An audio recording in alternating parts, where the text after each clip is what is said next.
Dans cet exercice, on va essayer de modéliser un tabouret en partant d'une forme primitive maillée. N'oubliez pas que les formes primitives, concernant les subdivisions, vous pouvez les régler au départ grâce à cette fenêtre-là. Donc je viens dans cylindre, je règle les subdivisions nécessaires, je confirme. On va partir et travailler pour le moment toujours au niveau de lissage de 0. Donc ça me convient tel qu'il est maintenant.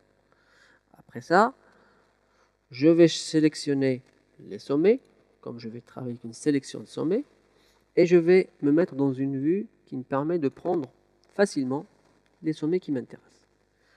À ce moment-là, le sommet est sélectionné, je viens avec la fenêtre verte, donc la fenêtre de capture, et je vais prendre tous les sommets qui m'intéressent. Là, je vois qu'il les a sélectionnés, je peux faire une orbite pour vérifier, voilà, parfait. Maintenant, le gizmo, ça ne m'intéresse pas là où il est placé, moi j'aimerais le placer exactement au centre. Donc je peux lui dire clic droit, repositionner le gizmo, je zoome, je le place au centre. La fonction qui lui est active pour le moment, c'est le déplacer, ça ne m'intéresse pas, je vais prendre la fonction échelle. Avec la fonction échelle, je peux faire une échelle sur le plan XY. Donc je choisis le plan XY, et là ça me permet d'agrandir ou de diminuer le placement de ces sommets. Moi je vais donner un facteur de 0,1. Voilà, c'est déjà ça. Maintenant, qu'est-ce que je fais? Je peux venir prendre, pourquoi pas, l'arête. Je vais sélectionner cette arête et cette arête. Par contre, je ne vais pas laisser la fonction échelle, je vais me mettre en déplacé. Je vais placer l'axe Z et puis monter de 10 cm.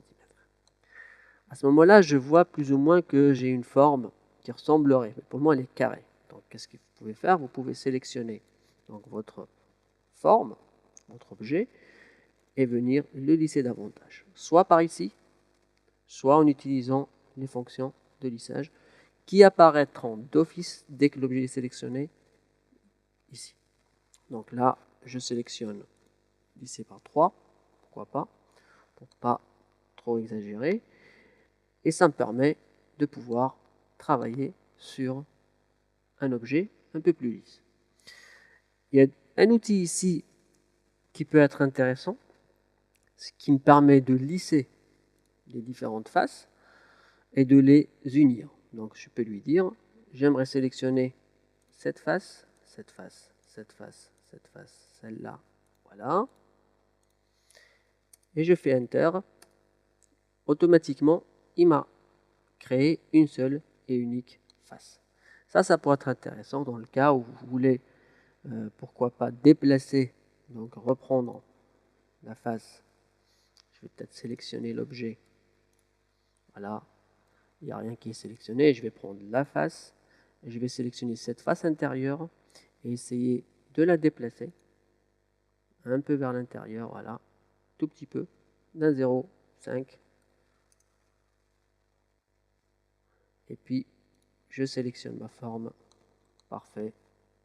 Je me retrouve avec un tabouret modélisé.